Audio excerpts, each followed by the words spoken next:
అందరికీ నమస్కారం. First let me congratulate the Telangana police. ఒక 2 months బ్యాక్ ఇక్కడే 2-3 months బ్యాక్ ఇక్కడే సివి ఆనంద్ గారిని కూడా కలిసాం. అప్పుడు స్టార్ట్ చేసింది ఇప్పుడు సజ్జనార్ గారు. Is continuing the fight for us, fight for the piracy. Let me congratulate the Hyderabad police and Telangana police, not just for the Telugu industry. వాళ్ళు చేసిన this thing what they have done right now, it's for all the Tamil film industry and Hindi film industry. వాళ్ళందరూ కూడా suffer అవుతున్నారు ఎప్పటి నుంచో. In fact ఈ ఐబొమ్మ అనేది అతన్ని క్యాప్చర్ చేసిందిగానే నాకు colleague from Chennai head called.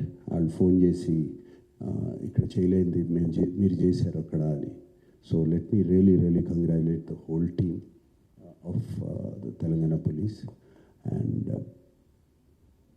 Rajamouli గారు అన్నట్టు, చిరంజీవి గారు అన్నట్టు, ముందు సజ్జనార్ గారు అన్నట్టు, జస్ట్ కేవలం ఒక 20 కోట్ల కోసం కాదు ఇతను చేసేది, వీళ్ళు చేసేది. దీని వెనకాల చాలా పెద్ద international racket is there and international fraud is there. 50 lakh subscribers అన్నారు సజ్జనార్ గారు. సో వాళ్ళ personal data is completely exposed వీళ్ళకి.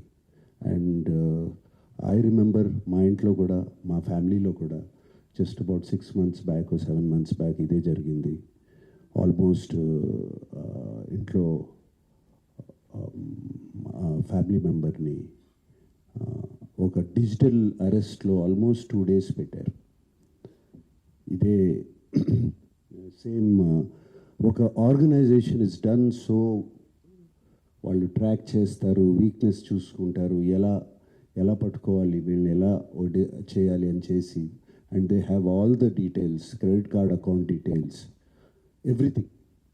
అండ్ కేవలం మనం తెలియకుండా ఏదో ఒక వెబ్సైట్ ఏదో దొరికింది, ఇది ఇంట్రెస్టింగ్గా ఉందని చెప్పి వెళతాం. ఇది సినిమాలు చూపించడం అనేది it is a big trap.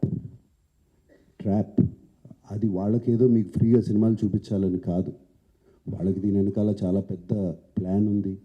To make thousands of crores. This 20 crores అన్న సజ్జనార్ గారు అన్నది is a very small amount వాళ్ళకి. అండ్ 3 కోట్లు దొరికిందన్నారు. నాకు తెలిసి వాళ్ళకి జస్ట్ చేంజ్ అది.